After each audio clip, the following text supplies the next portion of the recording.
Bonjour à tous et bienvenue sur la chaîne Les Stats JDR, chaîne sur laquelle on pense le jeu de rôle pour vivre ou faire vivre des expériences personnelles et viscérales.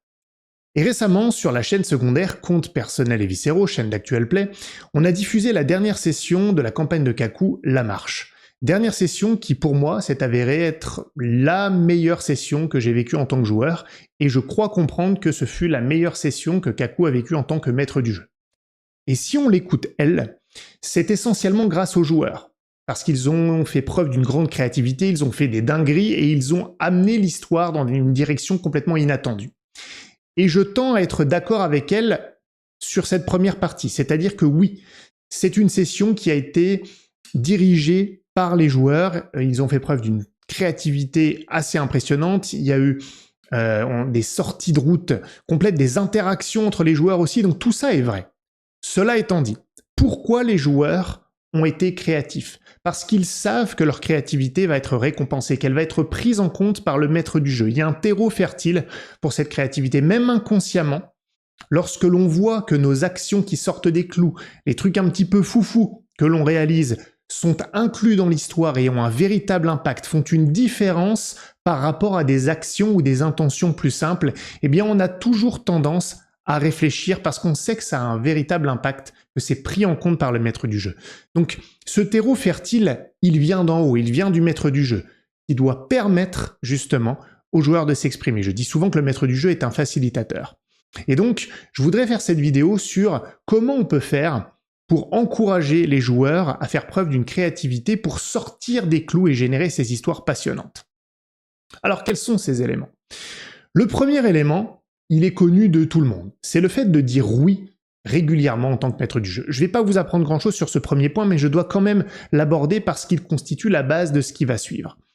Donc, lorsque les joueurs proposent quelque chose, une action qui sort des clous, une créativité, que ce soit une cascade incroyable ou que ce soit un plan alambiqué pour résoudre une situation, ce que j'aime faire particulièrement en tant que joueur, eh bien, le maître du jeu devrait le plus souvent possible accepter cette proposition comme pouvant être réalisée et donc pouvant mener à un succès. Pas toujours, j'ai dit souvent, mais ça doit se faire régulièrement. Parce que, en réalité, si on dit non trop souvent, eh bien on aura de moins en moins l'occasion de dire oui à ce genre de proposition parce qu'il y aura de moins en moins ce genre de proposition à la table. Même si les joueurs ne le font pas de manière consciente, s'ils entendent non trop souvent, ils auront tendance à ne plus réfléchir en dehors des clous parce qu'ils sauront inconsciemment que ça ne sera pas vraiment pris en compte et que ce n'est pas un comportement qui est encouragé. Alors que s'ils entendent oui régulièrement, l'anecdotique non n'aura pas vraiment d'impact sur leur comportement global, ils ne changeront pas leur fusil d'épaule et continueront à être créatifs lorsqu'il y a un non ferme qui peut arriver. Mais on verra qu'on va aussi nuancer potentiellement ce non ferme. Donc il faut vraiment être ouvert aux propositions des joueurs, ça paraît être une évidence, mais on verra un petit peu plus tard que lorsqu'il y a des sorties de route de la part des joueurs, des intentions un petit peu particulières, comme justement des planifications à 50 tiroirs qui peuvent complètement dérouter une campagne ou un scénario, certains MJ sont un petit peu frileux. Donc, il faut capitaliser sur les appétences particulières de chacun des joueurs, sur ce qu'ils aiment faire. Moi, c'est les plans alambiqués, il y a d'autres joueurs qui adorent faire des folies dans des scènes d'action, et le rôle du maître du jeu est de permettre que les joueurs expriment ce qu'ils aiment faire, et donc de leur dire oui, même lorsqu'ils ont des sorties de route ou des propositions un petit peu particulières qui font appel à leur créativité. Ça, c'est la première étape. Ensuite, on va quand même nuancer ce oui. Parfois, ça sort trop des clous, ou c'est pas cohérent par rapport à l'univers. L'intention ne peut pas réussir, parce que lorsque les joueurs expriment leur créativité, soyons clairs, il y a une attente de leur part, et on va y revenir, sur la résultante. S'ils font preuve de créativité et qu'ils réussissent, ils attendent souvent que l'impact de cette créativité soit supérieur à une action qui aurait été plus basique. Et c'est normal, sinon à quoi bon être créatif? Et on y reviendra justement sur ce à quoi bon potentiel. Mais ça veut dire aussi que parfois, leurs intentions, leurs espérances sont un peu trop élevées par rapport à ce qui est tolérable par le maître du jeu à ce moment-là. Donc, on pourrait tenter de dire non, ce qui est quand même acceptable si c'est suffisamment peu fréquent. Mais je vous propose une autre méthode. Et là, on va finalement s'inspirer, d'une certaine manière, c'est plus pour le jeu de mots, du oui mais qu'on trouve en PBTA. Sauf qu'il y a une différence. Le oui mais qu'on trouve dans le PBTA, c'est souvent pour interpréter la conséquence d'un jet de dés. Oui, tu réussis, mais il se passe ça. Donc on parle vraiment de la résultante. Moi, je vous propose d'utiliser le oui mais avant le résultat, pour pondérer l'intention exprimée par le joueur qui essaye d'être créatif ou qui a une idée un petit peu dingue. C'est-à-dire qu'on ne lui dit pas non, on accepte, mais on va reformuler peut-être en pondérant, en modérant, pour que ça rentre quand même dans quelque chose qui est acceptable, qui n'est pas dissonant avec les possibilités de l'univers ou de la situation. Et donc, ça c'est très utile parce que le joueur va quand même entendre oui. Donc on est toujours dans le fait de renforcer un comportement créatif qui va l'encourager toujours à réfléchir. Mais on va pondérer la chose, ce qui veut dire que le joueur va potentiellement reformuler lui aussi. Ou alors le MJ peut simplement modérer, faire une contre-proposition et demander au joueur s'il trouve que c'est juste, s'il trouve que c'est acceptable. Là, je vous l'ai dit en plusieurs mots, en général c'est très rapide, potentiellement en quelques secondes on a résolu la situation avec le joueur. Mais c'est vraiment intéressant parce que on lui dit oui, et pour autant on va quand même faire preuve d'une forme d'arbitrage si c'est nécessaire. Parfois on dit simplement oui, bien sûr, il faut le rappeler. Donc, le oui mais est très utile pour pondérer une intention un petit peu particulière d'un joueur. Ça montre que le dialogue est possible, donc ça va encourager ce comportement créatif, ça ne va pas lui fermer la porte brutalement, parce qu'un non, c'est quand même un mur qui met fin à la discussion, souvent.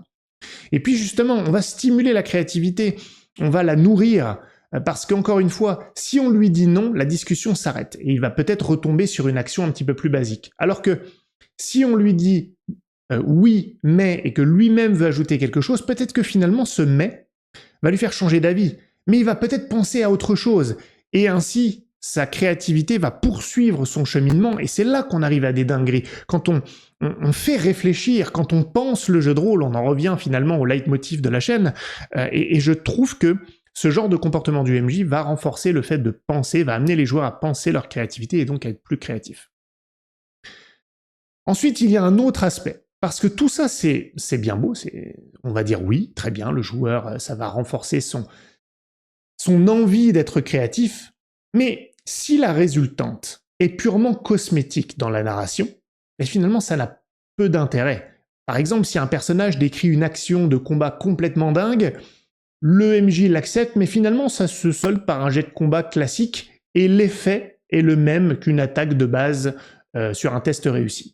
Là, on peut se dire, mais tout ça pour ça, à quoi bon? Et ça aussi, ça peut créer une fatigue créative, même inconsciente, donc il faut y faire très attention, il faut accompagner la créativité jusqu'à la résultante.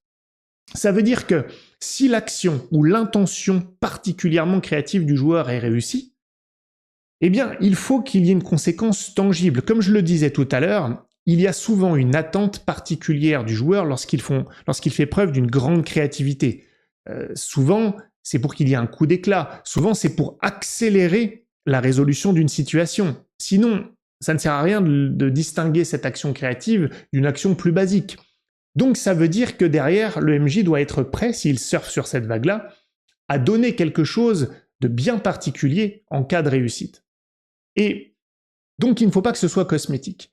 Ça peut se faire donc de deux manières, soit uniquement par la narration, à savoir que le maître du jeu décrète la conséquence vertueuse narrativement, il rebondit directement sur l'intention du joueur qui a été exprimée, sans concession, sans pudeur de gazelle, on y reviendra aussi là-dessus, et donc on va ressentir l'impact dans la narration. Deuxième possibilité, on ne veut pas forcément que ça résolve la situation tout de suite, et on va pas tant appuyer sur la narration que sur la mécanique. Oui, je suis quelqu'un qui aime les mécaniques discrètes, mais je sais reconnaître l'importance d'une mécanique, j'en parlais d'ailleurs sur ma toute dernière vidéo, donc celle qui précède celle-ci, et on peut donc proposer au joueur ou lui donner un bonus ou un avantage, suivant le système que vous utilisez, sur les actions qui vont suivre son action créative, du moment qu'elles sont dans la continuité et qu'on peut considérer que son intention créative, son action créative peut avoir un impact sur une longue durée. Par exemple, dans un combat, s'il a expliqué comment il allait renforcer le moral des troupes avec des mots bien particuliers par rapport à ce qu'il a entendu tout à l'heure, et stratégiquement, il commence à fomenter une tactique avec les différentes troupes qu'il commande, s'il réussit, on peut imaginer que tout ça va donner un avantage ou un bonus sur les actions du combat qui vont suivre par la suite. Donc il y a vraiment une conséquence potentiellement mécanique à cette créativité. Et ça achève d'encourager le comportement créatif des joueurs parce qu'on les accompagne jusqu'au bout. On entend leur désir créatif, on essaye potentiellement de le retravailler avec eux et on l'affine, tout ça en quelques secondes, bien souvent dans l'action, et ensuite on montre que ce n'est pas que cosmétique, ça a un véritable impact. Mais il reste une dernière composante, et c'est probablement la plus importante pour encourager la créativité, ou c'est plutôt un conseil pour que tout ce dont je viens de parler puisse être appliqué facilement par les maîtres du jeu. Certaines actions, particulièrement créatives, qui sortent en dehors des clous justement des joueurs, peuvent ou ont le potentiel de faire exploser ce que vous aviez en tête dans votre scénario ou dans votre campagne. Et plus souvent encore, d'accélérer considérablement la résolution d'une situation. Et il y a des MJ qui ont peur de ça. Je l'ai vu de nombreuses fois, et là ils se posent toutes sortes de questions à ce moment-là. Est-ce que ça va me permettre de continuer? Est-ce que ça va pas faire exploser mes idées? Est-ce qu'il n'y a pas un problème de cohérence? Est-ce que je peux vraiment faire ça? Et donc souvent ce qui va se passer, c'est qu'ils vont proposer des conséquences vertueuses molles, c'est-à-dire pas vraiment tangibles. Au moment où ils vont s'embarquer avec le joueur, même avec la meilleure volonté, ils vont pondérer leur propre action de MJ et donc les conséquences qu'ils vont soumettre, ou les avantages qu'ils vont donner, ou les bonus si ça a réussi bien sûr. Et finalement ça reste mou et assez intangible, et donc on en revient à une conséquence de la créativité qui n'est pas tant mise en valeur que ça. Donc, moi je vous propose, lorsque ça arrive, lorsque l'action, l'intention créative du joueur finalement est un succès, d'agir, de proposer la conséquence et de réfléchir ensuite. Ne vous posez pas de questions. Alors vous allez me dire, on ne peut pas s'en empêcher. Si, vous pouvez vous forcer en ne vous laissant pas le temps de réfléchir et en donnant tout de suite, sur le moment, une conséquence sans concession, bien tangible, et vous réfléchirez après. Ça vous évite que votre réflexion, justement, parasite le fait de donner cette récompense qui encourage le comportement créatif des joueurs. Et c'est vraiment important parce qu'encore une fois, on peut se mettre des barrières tout seul en tant que maître du jeu, ça arrive souvent.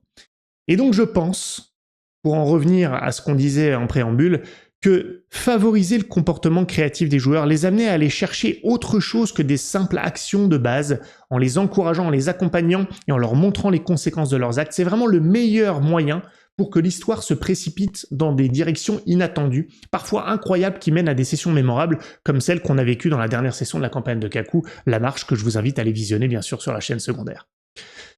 Et bien sûr, quand la créativité des joueurs finalement mène à un échec, eh bien, la conséquence pour eux est encore plus savoureuse. J'espère que ça vous aura intéressé, que ça vous aura inspiré. Si c'est le cas, petit pouce bleu, abonnez-vous à la chaîne, venez nous rejoindre sur le Discord pour poursuivre la conversation, et on se retrouve pour la prochaine vidéo. Salut à tous.